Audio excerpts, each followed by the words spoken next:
над могилой повстанцев 1863 года. Але коли мы уже сюда пришли, мы зрозумели, что для того, как их знести, треба просто очистить территорию от этой джунглы. Мы начали это очищать.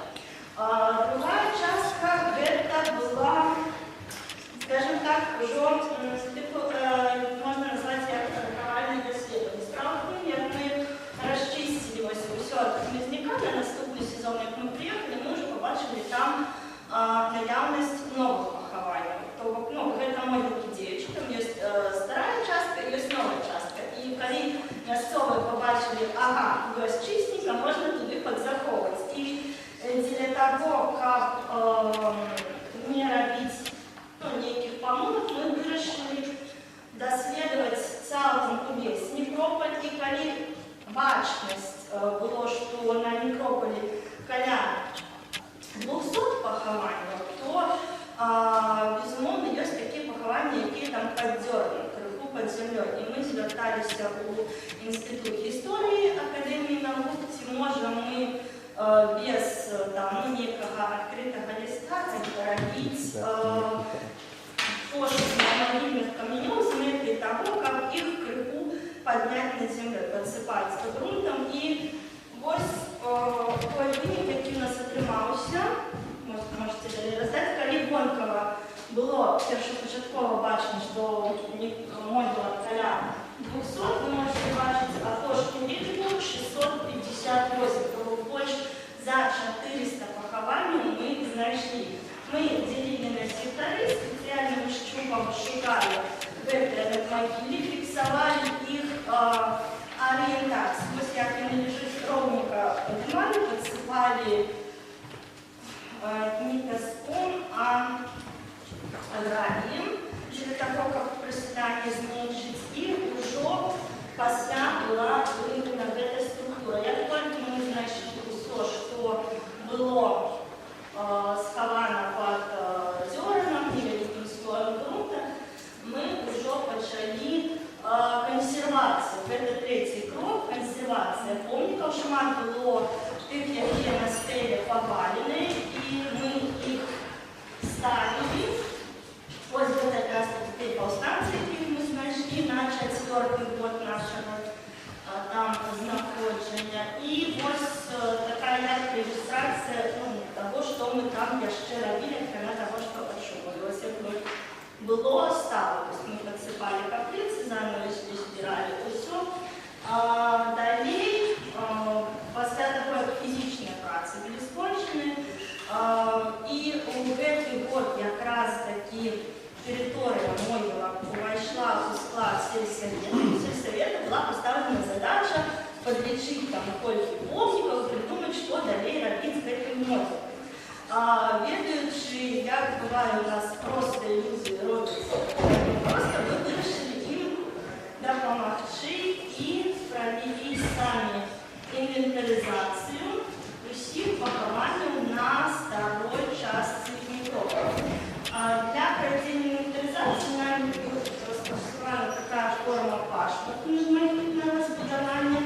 Мы делили на сектори, так само у нас был инструмент гармін, який видавав GPS-пробку кожного поховання.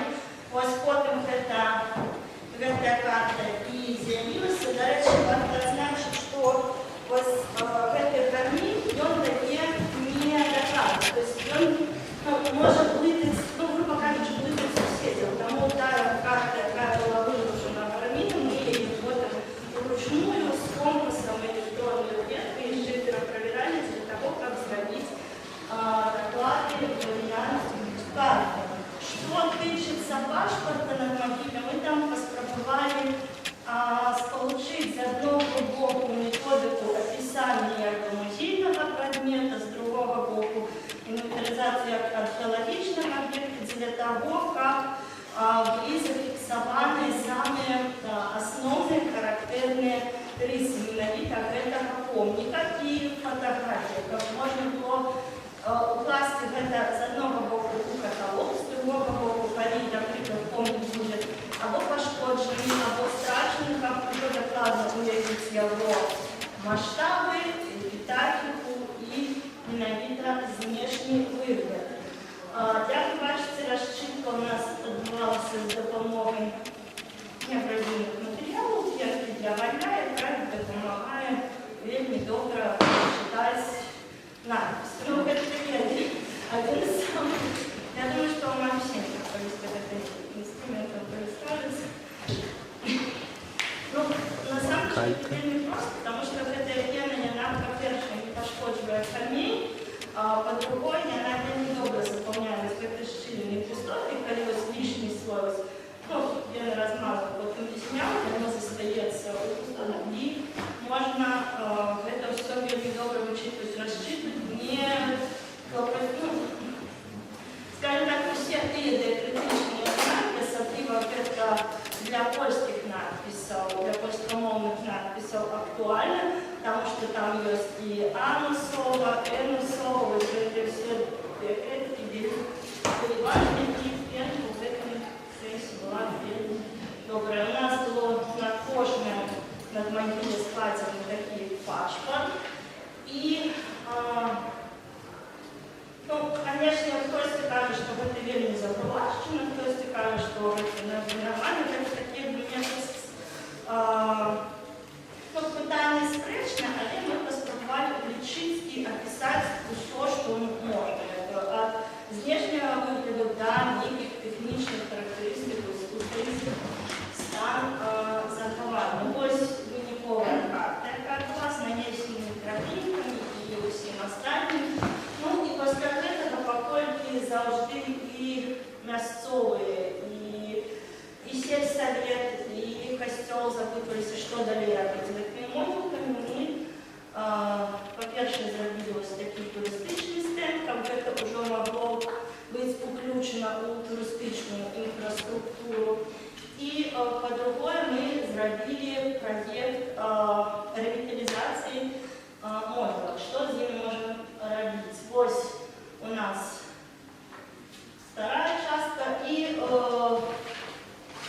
чем хороший этот проект, мы тут предупредили, где может быть пеший заход, где может быть заезд машинами, где будут стоять лестницы и куда далее основной, для того, как не была пошкоджена вот эта вторая частка, куда могут развиваться далее могилы. То есть тут вот назначается вторая частка, ось она, да, военная, ось военная частка, и это перспективный план развития могилок. То есть куда можно ховать людей для того, как позбегнуть в этой ситуации, что на второй части будут укрепования с новыми надмогильными, поскольку это, по-перше, порушит их структуру, и по-другое, не даст потом возможности для уже непосредственно неких археологических доследований при потребе. Ось мы предупредили, и какая растительность может быть